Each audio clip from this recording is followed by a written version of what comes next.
दोस्तों यह कार्डेटा का लेक्चर नंबर 4 यानी कि चौथा लेक्चर है और आज के इस लेक्चर में हम लोग पढ़ेंगे outline classification of phylum chordata, जिसके अंदर हम लोग देखेंगे कार्डेटा क्या है और कार्डेटा फाइलम को सबसे पहले कितने ग्रुप में बांटा गया है और फिर उस ग्रुप को कितने सब फाइलम में और आगे फिर कितने डिवीजन में बांटा गया है। ऐसे करते करते हम आपको क्लास स्तर तक पूरा उदाहरण सहित क्लासिफिकेशन समझा देंगे और पूरी चीजें आपको समझ में भी आएगी और याद भी हो जाएगा। अगर आप कार्डेटा का पहले से आउटलाइन क्लासिफिकेशन नहीं जानते रहेंगे तो जब इसका हम विस्तार से क्लासिफिकेशन समझाएंगे तो आपको पूरी चीजें क्लियर नहीं हो पाएंगी, क्योंकि आपको पता ही नहीं चलेगा कि सब फाइलम के बाद हेडिंग क्या डालना है, अब इसके बाद फिर हेडिंग क्या आएगी, डिवीजन आएगा कि फिर सुपर क्लास आएगा कि क्लास आएगा, तो आपको तमाम कंफ्यूजन होगी। इसलिए मैंने सोचा सबसे पहले आपको एक वीडियो के अंदर इसका आउटलाइन क्लासिफिकेशन यानी जितनी भी हेडिंग है उसको समझा दूं और याद करा दूं उदाहरण सहित। इससे आपकी 90% समस्याएं हल हो जाएंगी। अगले वीडियो में जब इसका क्लासिफिकेशन विस्तार से समझाएंगे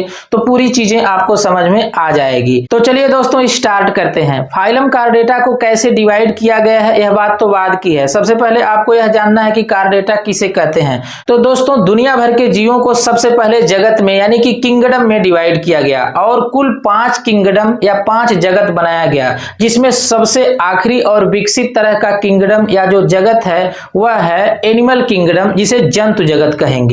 और एनिमल किंगडम को इसके बाद फिर फाइलम में डिवाइड किया गया, बहुत सारे फाइलम बनाए गए, उसमें जो सबसे आखिरी और विकसित तरह का फाइलम था वो कार्डेटा था। इसमें उस तरह के प्राणियों को रखा गया जिनके पास नोटोकार्ड, बैकबोन या फिर रीढ़ की हड्डी पाई जाती थी। जीवन के किसी न किसी अवस्था में इन प्राणियों के पास नोटोकार्ड जरूर पाई जाएगी। तो दोस्तों आप समझ गए कि फाइलम कार्डेटा किसे कहेंगे, यानी कि ऐसे प्राणियों का फाइलम जिनके पास जीवन के किसी न किसी अवस्था में नोटोकार्ड जरूर पाई जाती हो, उन्हें कार्डेटा कहेंगे।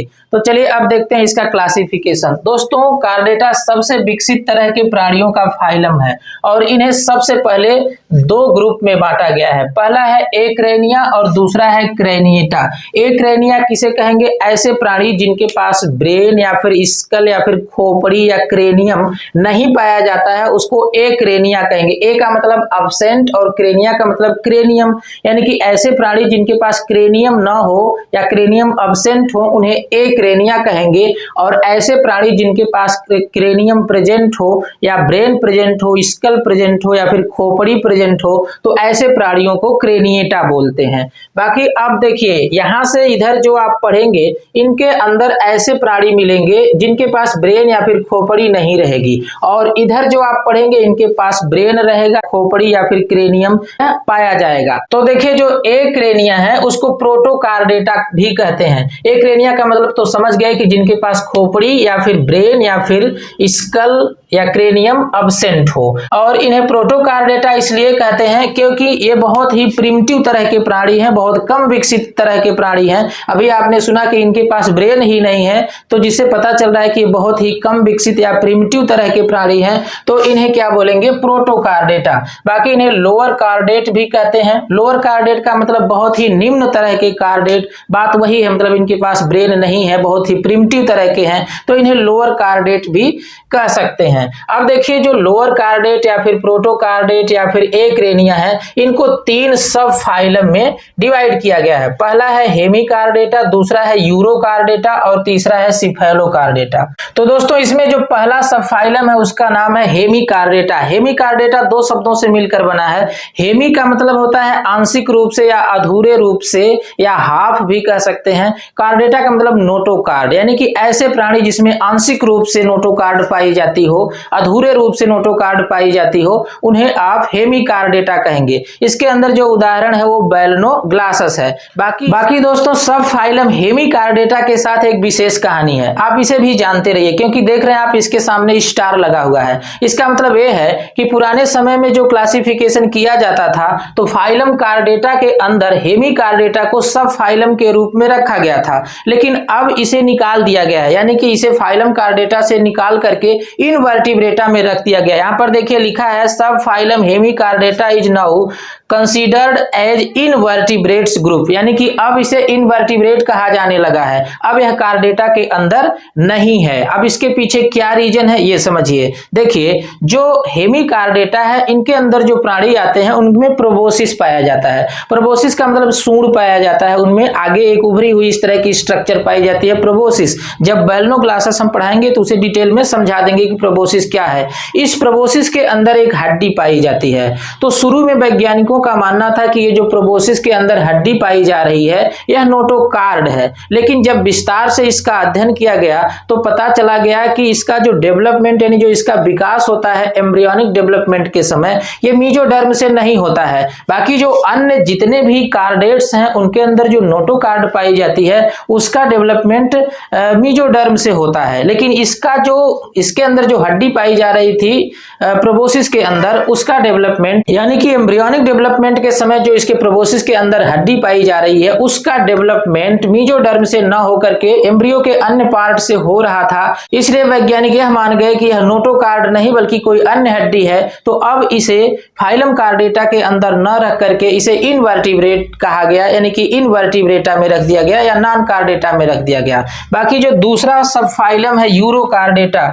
यूरोकार्डेटा दो शब्दों से मिलकर बना हुआ है। यूरो का मतलब टेल वाले पोर्शन में, कार्डेटा का मतलब नोटोकार्ड का पाया जाना। इस फाइलम के अंदर जो प्राणी होते हैं उनके अंदर जो टेल होती है उस टेल के अंदर नोटोकार्ड पाई जाती है, तो इसलिए इसे यूरोकार्डेटा कहते हैं। यूरोकार्डेटा को ट्यूनिकेटा भी कहते हैं क्योंकि इनमें जो एडल्ट होते हैं, जो प्राणी होते हैं, उन प्राणियों के ऊपर एक विशेष कवरिंग पाई जाती है, मोटी कवरिंग, और उस कवरिंग को ट्यूनिका बोलते हैं। और इसी वजह से इस सब फाइलम को ट्यूनिकेटा भी कहते हैं। और इसके अंदर जो उदाहरण है वो हर्डमानिया है, इसे आपको विस्तार से पढ़ना है। बाकी बैलनोग्लासस को भी विस्तार से पढ़ना है। ऐसा आप न समझें कि हेमिकार्डेटा को अब नॉन कार्डेटा में रख दिया गया है तो पढ़ना भी नहीं है। यहाँ पर आपको हेमिकार्डेटा भी पढ़ना है और उसके अंदर जो प्राणी बैलनोग्लासस है उसे भी विस्तार से पढ़ना है, और यूरोकार्डेटा को भी विस्तार से पढ़ना है, इसके अंदर हर्डमानिया को भी विस्तार से पढ़ना है। इसके बाद जो तीसरा सब फाइलम है वह सिफेलोकार्डेटा। अब आप यहाँ पर यह सेंस मत लगाइएगा कि सिफेलोकार्डेटा का मतलब कि इस प्राणी में जो हेड रीजन है उसी के अंदर नोटोकार्ड पाई जाएगी, ऐसा नहीं है। सिफेलोकार्डेटा में जो प्राणी होते हैं वो इस तरह से होते हैं, दोनों तरफ से नुकीले होते हैं। इसमें एंटेरियर एंड से लेकर के पोस्टेरियर एंड तक नोटोकार्ड पाई जाएगी।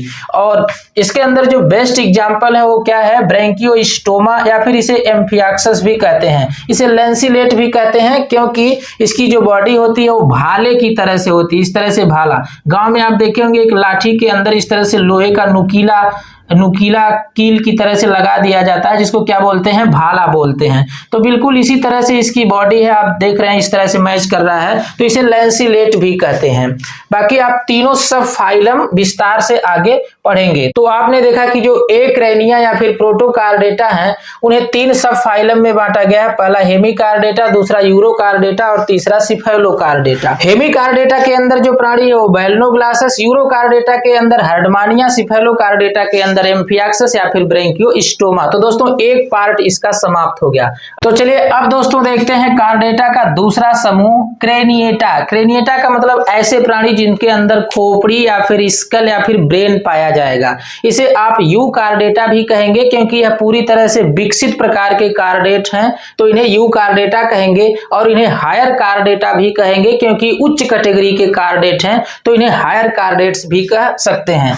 इस तरह से जैसे आपने यहां पर देखा था कि एक्रेनिया को या प्रोटोकार्डेट को तीन सब फाइलम में डिवाइड किया गया था, तो यहाँ पर तीन सब फाइलम नहीं, एक ही सब फाइलम है जिसका नाम है वर्टिब्रेटा। क्या नाम है, वर्टिब्रेटा। और वर्टिब्रेटा को अब डिवीजन में डिवाइड किया गया है, तो दो डिवीजन है, पहला है एग्नैथा और दूसरा ग्नैथोस्टोमेटा। एग्नैथा का मतलब ऐसे प्राणी जिसके अंदर जबड़े न पाए जाते हों, और ग्नैथोस्टोमेटा का मतलब ऐसे प्राणी जिसके अंदर जबड़े पाए जाते हों। तो एग्नैथा डिवीजन को दो क्लास में डिवाइड किया गया है। पहले का नाम है ऑस्ट्रैकोडर्मी और दूसरे का नाम है साइक्लोस्टोमेटा। ऑस्ट्रैकोडर्मी पूरी तरह से एकदम प्रिमिटिव तरह के वर्टिब्रेट्स थे जो अब पूरी तरह से विलुप्त हो चुके हैं। यही पहले वर्टिब्रेट्स थे जो अब पूरी तरह से विलुप्त हो चुके हैं, यानी कि अब इनके केवल जीवाश्म ही पाए जाते हैं और इनके जीवाश्मों का ही अध्ययन करके इनका डिटेल निकाला जाता है। इन प्राणियों के ऊपर एक कठोर खोल पाई जाती थी, कवरिंग जिसे सेल कहा जाता है। जैसे घोंघे के ऊपर आप देखते हैं एक कठोर सेल पाई जाती है, कवरिंग पाई जाती है, उसी तरह से इन प्राणियों के बॉडी के ऊपर भी एक सेल पाई जाती थी, कवरिंग पाई जाती थी। अब ये पूरी तरह से विलुप्त हो चुके हैं। इनके अंदर जो उदाहरण है वो है सिफेलेप्सिस, सिफेलेप्सिस। और दूसरा जो क्लास है वो है साइक्लोस्टोमेटा। साइक्लोस्टोमेटा दो शब्दों से मिलकर बना है। साइक्लो का मतलब राउंडेड या सर्कुलर और स्टोमा का मतलब माउथ। तो इनका जो माउथ होता है वो सर्कुलर होता है, राउंडेड होता है और सेक्टोरियल टाइप का होता है। मतलब इनके पास जबड़ा नहीं होता है, तो जायज सी बात है इनका माउथ राउंडेड होगा, गोल होगा और सेक्टोरियल टाइप का होगा, यानी किसी चीज को चूस सके। जैसे आप जोंक में देखे हैं, जोंक किसी चीज को ऐसे ऐसे करके खाती नहीं है बल्कि चूसती है, चूस सकती है। आपको बचपन में कभी ना कभी जोंक पकड़ी होगी, अगर आपका घर गांव में होगा, कभी पानी में नहाए होंगे अपने आसपास की नदियों में, तालाबों में, तो आपको कभी ना कभी जोंक पकड़ी होगी और आप देखेंगे कि जोंक आपके अंदर से ब्लड को चूस लेती है ऐसी जगह से जहां कोई भी घाव पहले से नहीं होता है। बाकी फोड़ा फुंसी पे तो चूस लेती है, वैसे एकदम प्लेन जगह पर भी जोंक पकड़ लेती है और अपने मुंह से ब्लड चूस लेती है। फिर बाद में हम उसे छुड़ा करके उसके ऊपर नमक रखते थे तो खून फेंक देती थी। तो जिस तरह से उसका माउथ होता है सेक्टोरियल टाइप का और राउंडेड होता है, जोंक में भी जबड़ा नहीं होता है, उसी तरह से इन प्राणियों के अंदर भी जबड़े नहीं होते हैं और ये किसी चीज को चूस सकते हैं। सेक्टोरियल टाइप का इनका माउथ होता है। बाकी आप ऐसा ना समझिएगा कि इसके अंदर जोंक का उदाहरण दे सकते हैं, क्योंकि जोंक तो इनवर्टिब्रेट है, इसे एनिलिडा के अंदर रखा गया है। ये आप कार्डेटा पढ़ रहे हैं, यानी कि वर्टिब्रेटा, कार्डेटा के अंदर भी क्या पढ़ रहे हैं, वर्टिब्रेटा, और इसके अंदर जो उदाहरण वो है एक फीसेस है। और फिर इसके बाद आप दूसरा देखिए ग्नैथोस्टोमेटा। ग्नैथोस्टोमेटा का मतलब ऐसे प्राणी जिनके पास जबड़े पाए जाते हों, तो जबड़े पाए जाने वाले प्राणियों को ग्नैथोस्टोमेटा कहेंगे और इन्हें दो सुपर क्लास में बांट दिया गया है। जो पहला सुपर क्लास है वो पीसेस, पीसेस का मतलब फीसेस, इसके अंदर मछलियां हैं, और जो दूसरा सुपर क्लास है वो टेट्रापोडा। टेट्रापोडा दो शब्दों से मिलकर बना है, टेट्रा का मतलब चार और पोडा का मतलब पैर, इनके पास चार पैर रहेंगे तो इन्हें टेट्रापोडा कहा जाएगा। अब देखिए जो पीसेस सुपर क्लास है, सुपर क्लास का मतलब महावर्ग, इसको तीन क्लास में बांटा गया है। पहला है प्लेकोडर्मी, दूसरा है कॉन्ड्रिक्थिज और तीसरा है ऑस्टिकथिज, यानी कि प्लेकोडर्मी, कॉन्ड्रिक्थिज, ऑस्टिकथिज। प्लेकोडर्मी के अंदर पूरी तरह से एकदम प्रिमिटिव तरह की मछलियां थी और शुरू में इनके अंदर ही जबड़े का विकास हुआ था, यानी कि सबसे पहले इन्हीं के अंदर जबड़े का विकास हुआ था और ये पूरी तरह से एक्सटिंक्ट हो गई, यानी विलुप्त हो गई हैं। इनके केवल जीवाश्म ही पाए जाते हैं, जिसके जीवाश्म के ही हिसाब से इनका स्टडी किया जाता है। और इनके अंदर जो उदाहरण है वो है क्लीमेटियस। क्या है? क्लीमेटियस। बाकी जो दूसरा क्लास है मछलियों के अंदर यानी पीसेस के अंदर जो दूसरा क्लास है वो है कॉन्ड्रिक्थिज। कॉन्ड्रिक्थिज का मतलब इसके अंदर जो मछलियां रहेंगी वो कार्टिलेजिनस रहेंगी, यानी कि इनके अंदर वास्तविक तरह की हड्डी नहीं पाई जाएगी बल्कि कार्टिलेज पाया जाएगा।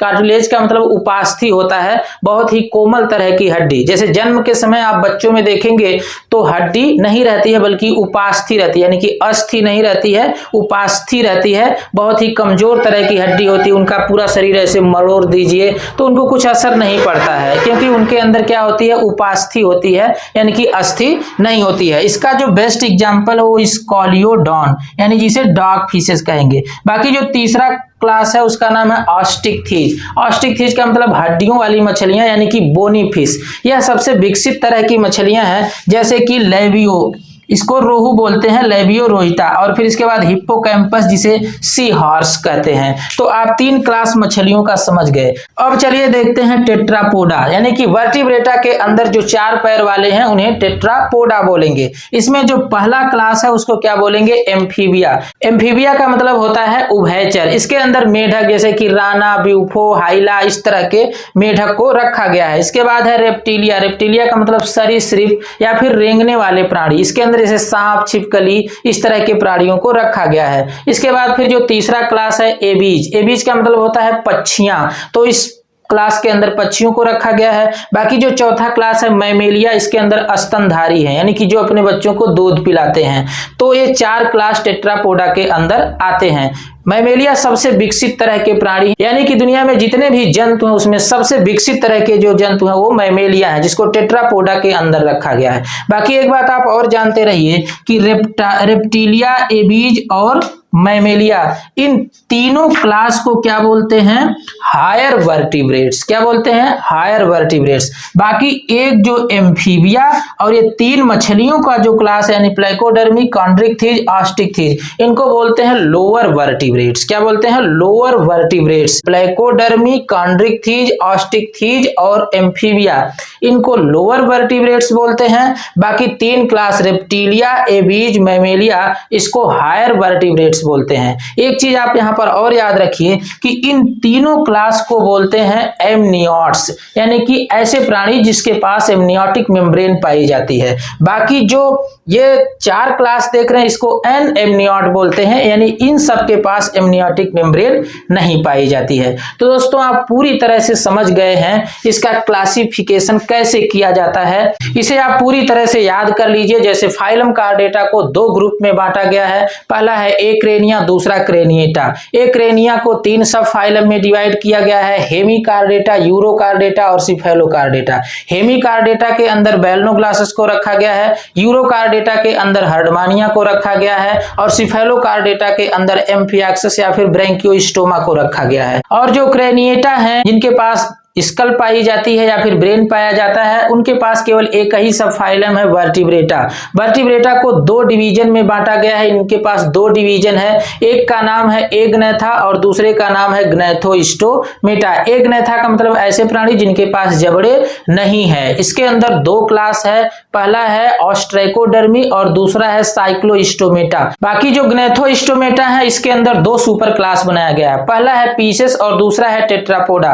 पीसेस के अंदर 3 क्लास हैं, पहला है प्लेकोडर्मी, दूसरा है कॉन्ड्रिक्थिज और तीसरा है ऑस्टिकथिज। बाकी टेट्रापोडा के अंदर 4 क्लास बनाया गया है, पहला है एम्फीबिया, दूसरा रेप्टिलिया, तीसरा एबीज और चौथा मैमल्स। इस तरह से आपको एकदम जुबान पे याद रहेगा तो आप इसका क्लासिफिकेशन अगले लेक्चर में अच्छे से समझ पाएंगे और आपको तुरंत याद हो जाएगा, एग्जाम तक नहीं देखना पड़ेगा। तो दोस्तों आप पूरी तरह से क्लासिफिकेशन समझ गए हैं कार्डेटा का। विस्तार से इसके क्लासिफिकेशन के साथ मिलते हैं नेक्स्ट लेक्चर में। तब तक के लिए जय हिंद।